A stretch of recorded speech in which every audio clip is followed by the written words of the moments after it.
నమస్తే, welcome to Sakshi exclusive. Hi friends, ఒక్కసారిగా దేశవ్యాప్తంగా అంధకారం అనుకుంటే కరెంటు సరఫరా పూర్తిగా తెగిపోయి మొబైల్ సిగ్నల్స్ మాయమై బ్యాంకులు ఏటీఎంలు మూతపడిపోతే పరిస్థితి ఎలా ఉంటుంది? నగరాలకి తాగునీరు రాక ఆహార సరఫరా గొలుసు తెగిపోయి రోజుల తరబడి ఇళ్లలోనే బందీలుగా ఉండిపోవాల్సి వస్తే ప్రాణాలు ఎలా దక్కుతాయి? ఊహించడానికే గుండెలాగిపోయేంత భయంకరమైన పరిస్థితులు నిజంగానే ముంచుకొస్తున్నాయా? పూర్తి వివరాలను ఈ వీడియోలో చూద్దాం. వీడియోలో అయితే ఎక్కడ స్కిప్ అవ్వకుండా చూడండి. అంతర్జాతీయ సమాజం వెనులో వణుకు పుట్టించే ఒక అత్యంత రహస్యమైన ప్రమాదకరమైన నిజాన్ని బ్రిటన్ ప్రభుత్వం అధికారికంగా బయటపెట్టింది. దేశంపై ఏదో ఒక పెను విపత్తు విరుచుకుపడిపోతుందన్న తీవ్ర సంకేతాలు ఇస్తూ ప్రతి సాధారణ పౌరుడు అత్యవసర పరిస్థితులకు వెంటనే సిద్ధం కావాలని బ్రిటన్ సర్కార్ అనూహ్య హెచ్చరికలు జారీ చేసింది. సాధారణంగా ఏదైనా దేశంపై యుద్ధ మేఘాలు కమ్ముకున్నా లేదా తీవ్ర ప్రకృతి విపత్తులు సంభవించినా ప్రభుత్వ మంత్రులు, సైనిక బలగాలు, ఉన్నతాధికారులు మాత్రమే రంగంలోకి దిగి ఏర్పాట్లు చేస్తుంటారు. కానీ బ్రిటన్ చరిత్రలో మునుపెన్నడూ చూడని రీతిలో పరిస్థితి సైన్యం చేతులు దాటిపోయే ప్రమాదం ఉందన్నట్లుగా ప్రతి సామాన్య పౌరుడు తమ ఇళ్లలోనే స్వయంగా ప్రాణరక్షణ ఏర్పాటు చేసుకోవాలని ప్రభుత్వమే నేరుగా ఆదేశించింది. ఈ వార్త బయటకు రావడంతో యావత్ ప్రపంచం ఒక్కసారిగా స్తంభించిపోయింది. ప్రజల్లో చైతన్యం పెంచే పేరుతో బ్రిటన్ ఒక భారీ అత్యవసర కార్యాచరణ తెరపైకి తెచ్చింది.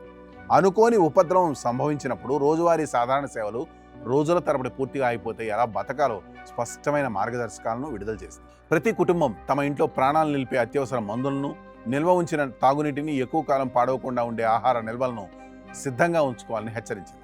కరెంటు పోయినప్పుడు చీకట్లను తట్టుకోవడానికి టార్చ్ లైట్లు, బ్యాటరీలు, మొబైల్ ఫోన్లు ఛార్జ్ చేయడానికి పవర్ బ్యాంకులు సమకూర్చుకోవాలని తేల్చి చెప్పింది. బాహ్య ప్రపంచంతో సంబంధాలు పూర్తిగా తెగిపోయినప్పుడు అత్యవసర వార్తలు వినడానికి కేవలం బ్యాటరీ లేదా చేతితో తిప్పే విండ్ యాప్ రేడియోలను మాత్రమే వాడాలని స్పష్టం చేసింది. ప్రథమ చికిత్స సామాగ్రి, వ్యక్తిగత పరిశుభ్రత వస్తువులు, పసిపిల్లల ఆహారం, పెంపుడు జంతువుల దాణాను కూడా ముందే నిల్వ చేసుకోవాలని సూచించింది. అంతటితో ఆగకుండా ఆధునిక సాంకేతికత మొత్తం ఒక్క క్షణంలో కుప్పకూలిపోతోందని ప్రభుత్వం తీవ్ర హెచ్చరిక చేసింది. తీవ్రమైన సైబర్ దాడులు లేదా విద్యుత్ గ్రిడ్ల విధ్వంసం జరిగినప్పుడు చేతిలోని మొబైల్ ఫోన్లు కేవలం పనికిరాని వస్తువులుగా మారిపోతాయి. అందుకే అత్యవసర ఫోన్ నెంబర్లను ఫోన్లలో కాకుండా ఒక కాగితంపై రాసి భద్రపరచుకోవాలని అధికారులు తేల్చారు. ప్రతి కుటుంబం తమకంటూ ఒక ప్రత్యేక అత్యవసర ప్రణాళికను సిద్ధం చేసుకోవాలని ఆదేశించారు. మార్కెట్లలో ఒక్కసారిగా ఎగబడి తొక్కిసలాట సృష్టించకుండా నెమ్మదిగా అన్ని వస్తువులను సమకూర్చుకోవాలని జాగ్రత్తలు చెప్తున్నారు. అసలు బ్రిటన్ ప్రభుత్వానికి ఏం తెలిసింది? తెర వెనుక ఏ మహా వినాశనం దాగి ఉంది? నిజంగానే మూడో ప్రపంచ యుద్ధం మొదలు కాబోతోందా?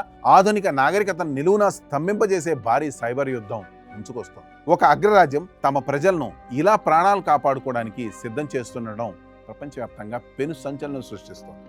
రాబోయే కాలం ఎంతటి భయంకర పరిణామాలను మోసుకొస్తుందోనని కోట్లాది మంది గుండెల్లో తీవ్ర భయం అలుగుతుంది. So for today, this is Harikrishna signing off for Sakshi exclusive.